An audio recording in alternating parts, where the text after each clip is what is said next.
আপনি ধরুন যে হ্যাঁ, আমি একটি স্টক মার্কেট দিতে চাচ্ছি, আমার ৫০০ কোটি টাকার প্রয়োজন। মানে আমি একটা কোম্পানি দিতে চাচ্ছি, ৫০০ কোটি টাকার প্রয়োজন, কিন্তু আমার ২০০ কোটি টাকা আছে। তো এই বাকি ৩০০ কোটি টাকা আমি সংগ্রহ করব কোত্থেকে? এই স্টক মার্কেটে আমার শেয়ারকে বিক্রি করে। কাজেই শুরুতেই আমার যে প্রসপেক্টাস আমি দিচ্ছি আইপিওতে দেওয়ার জন্য, সেইখানে যারা কিনা এর প্রপার অথরিটি আছে তাদের কিন্তু দেখতে হবে যে আসলে এই কোম্পানির এই প্রসপেক্টাস আছে কিনা, এই ক্রাইটেরিয়া সে ফুলফিল করতে পারবে কিনা। এইটা যদি প্রপারলি স্ক্রুটিনি না হয় তাহলে পরে কি হবে, যে কোম্পানিটির ২০০ কোটি টাকা আছে, ৩০০ কোটি টাকা সে স্টক মার্কেট থেকে সংগ্রহ করবে, সে চাইবে যে এই টাকাটা নিয়ে যদি আর না দেওয়া যায়, যদি আর ফেরত না দেওয়া যায় বা কোনো ধরনের কারসাজি করে এখান থেকে সমস্ত বেনিফিটগুলো নেওয়া যায়, সে চেষ্টা তো তার থাকবেই। তাহলে এইটাকে ধরার জন্য কাকে থাকতে হবে? এইটা থাকতে হবে সরকার পর্যায়ে, এটা থাকতে হবে প্রশাসনিক পর্যায়ে। অর্থাৎ সরকার এই কমিশন যে নিয়োগ করবে তারা প্রথমেই এটাকে জাস্টিফাই করবে যে এদের এই পুরো প্রসপেক্টাস অনুযায়ী তারা কাজ করছে কিনা, করবে কিনা। এক্সট্রিম মশার কয়েল প্ল্যান্ট ফাইবার দিয়ে তৈরি, তাই সহজে ভাঙে না, সুগন্ধিযুক্ত ও নিরবিচ্ছিন্নভাবে জ্বলে। ডেঙ্গু, চিকুনগুনিয়া বাহি সহ যে কোনো মশার বিরুদ্ধে দেয় এক্সট্রিম সুরক্ষা।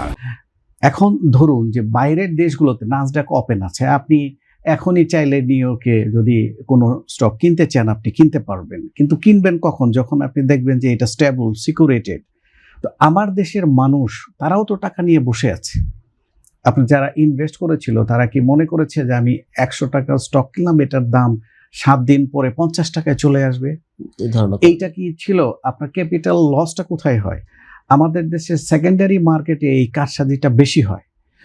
কি করে? যে স্টক মার্কেটের দাম বাড়িয়ে দিচ্ছে ১০০ টাকার শেয়ার এটা ৩০০ টাকায় ৫০০ টাকায় পৌঁছায় দিচ্ছে। দেওয়ার পরে সবাই দেখছে যে স্টকের তো দাম, এই কোম্পানির শেয়ারের দাম বেড়ে যাচ্ছে। তো আমি যদি আজকে ৩০০ টাকা ইনভেস্ট করি, আমি তো আগামীকালই ২০০ টাকা বেড়ে গেলে আমি এইখান থেকে ২০০ টাকা প্রফিট করতে পারি। কিন্তু এইটা তো আসলে এই কোম্পানির মোটো হওয়ার কথা ছিল না। হবে কি? যে আপনি এই কোম্পানি অ্যাকচুয়ালি ওর ১০০ টাকার শেয়ারের ওই ৪০০ টাকার পরিমাণ ভ্যালু তৈরি করতে পারলো কিনা, সেটা হয়তো এর বেনিফিট। সেইটা যদি হতো তাহলে পরে যদি কেউ ওইটা কিনে তাহলে তার প্রফিটটা যেত। তাহলে কি হচ্ছে যে মাঝখান থেকে সুবিধাভোগীরা কিন্তু এই টাকাগুলো বের করে নিচ্ছে এই মার্কেট থেকে। কাজেই যখন বড় বড় জায়ান্ট কর্পোরেশনগুলো আসতে চাইবে, তাদেরও কিন্তু এখন আস্থায় আসতে পারবে কিনা, অর্থাৎ আমাদের দেশে এই সিকিউরিটি এক্সচেঞ্জ কমিশনের ভূমিকা। আপনি আবার জেনে থাকবেন যে ডিএসসি, সিএসসি প্রায় 85% থেকে 90% কিন্তু ডিএসসি কন্ট্রোল করে। রাইট। সিএসসি 10 to 15% কন্ট্রোল করে।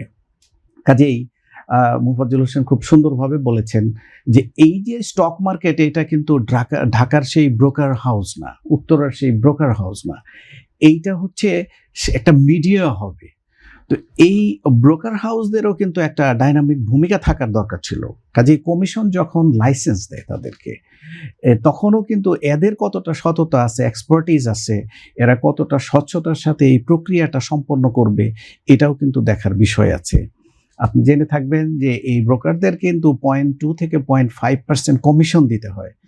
তো এরা যদি কি করে, সেইখানেও যদি ম্যানিপুলেশন করে, তাহলে কিন্তু ওই এনলিস্টেড কোম্পানির অনেক ক্ষেত্রে তারা যারা কিনা কারচুপি করে তাদেরকে সুবিধা করে দেওয়ার একটা প্রক্রিয়া তৈরি করে, তথ্য ফাঁস করে দেয়। তো এই প্রক্রিয়াটা কিন্তু কন্ট্রোল করার জন্য শুধুমাত্র কমিশনই যে দায়ী থাকবে তা না, সরকার থেকেও কিন্তু আসতে হবে। আজকে আপনার পদ্মা ব্রিজ করেছে, যদি আরেকটা পদ্মা ব্রিজ এদিকে করতে চায়, তো সরকার কেন নিজেই শেয়ার ছাড়ে না যে তুমি এখানে ইনভেস্ট করো? ক্রাইসিস আছে ফান্ডের, না, করতে পারবে যদি সেই পরিমাণ ট্রাস্ট তৈরি করতে পারে।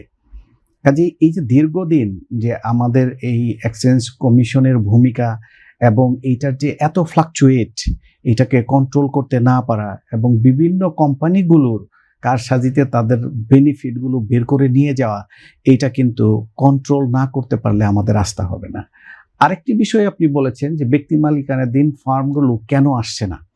তো ব্যক্তি মালিকানাধীন ফার্মেরও কিন্তু এক ধরনের অনিশ্চয়তা থাকে যে আমি আমার ক্যাপিটাল নিয়ে এই মার্কেটে যাচ্ছি, সেইটার এমন কোনো ম্যানিপুলেশন বা ফাঁদের মধ্যে আমি পড়ে যাই কিনা, যে যেখানে আমি শেয়ার বিক্রি করে সেখান থেকে আমি নিজে প্রফিট গেইন করতে পারবো, আর একটা ইন্ডাস্ট্রি দিয়ে আমি আরও প্রফিট আনতে পারবো এবং এই বেনিফিটগুলো যারা আমার শেয়ার কিনবে তাদেরকে ছড়িয়ে দিতে পারবো।